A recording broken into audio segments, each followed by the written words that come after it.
Hello, welcome to my rambles.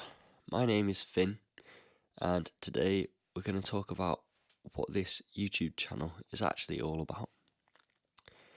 So, I suppose a good way to start would be, why am I doing it? So, I'm bad at talking on camera, I don't really know how to make videos, I'm bad at social media, I'm not great at talking or storytelling from real life and writing and those things. And I like to try things that I'm not good at. I love to learn, and I think I'll get a lot of benefits from all of these areas that I can translate into other areas of my life that are sort of more important.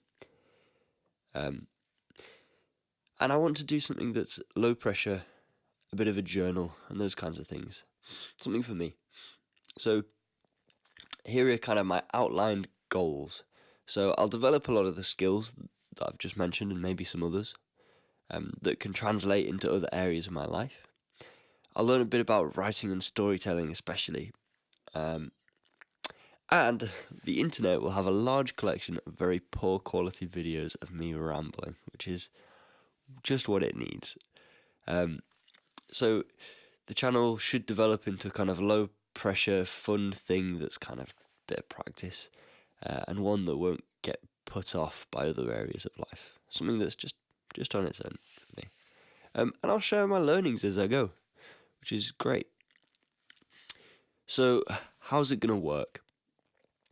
I'll keep the channel to myself, so I'm not going to kind of share it publicly. It can exist on its own in its own space.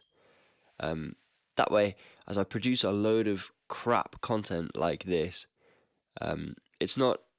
There's no pressure. I don't have to worry about everyone seeing it and stuff like that. It's like when you start a notebook. Your first drawing should be rubbish. You just scribble all over the first page. I decided to have a go at poetry in my first year, a couple of years ago now, of university. So I stormed the library, I took to the shelves, and I searched, and I found a book on how to write poems. A fresh notebook and pen that I'd obtained from the Freshers' Fair a couple of weeks before. With both books and a small mountain of others I'd collected from the shelves, as I'd mentioned, as I'd meandered around on my search, I sat myself down with the rude thud of my mountain resting on the table. I skimmed through the book on how to write poems, and I found myself deciding to get into it with the first suggested exercise.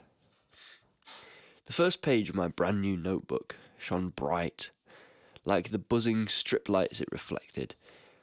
This notebook was a blue, sort of padded outer notebook, with a bit of elastic to keep it bound, and a loose ribbon to mark your pages. All blue, but not blue like the sky or the sea nearest to me, nor blue like the bells of spring I hear resting in my favourite place where the river meets the trees. This blue was deep and ink-like, not quite like the ink of an ordinary pen, but something a little bit more royal. Anyway, the exercise I first tried was writing inspired by a picture. This picture, I remember it distinctly. It was an old black and white photo of a woman collecting water.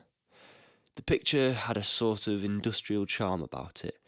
You could almost taste the dust in the mud and the air. Her clothes were a dead giveaway too, and her face. It had an expression of something mixed with familial love and a sort of ordinary fear. The face, not the clothes. So the exercise in the book was to just write a page inspired by the image. So I did, and it was rubbish. I gave it a good effort and did it. Total crap. But that was alright. Because, I never ended up reading any more of how to write poetry from that book again. I did keep writing stuff. Piles of crap for quite a while, but I'm starting to get the hang of it now, and it's quite fun. And those pages are important, so that's actually what this is.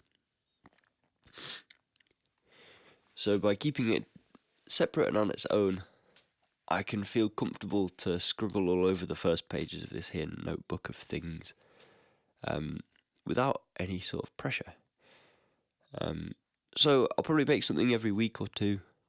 It'll be little stories and a sort of video journal. Welcome to the notebook of things.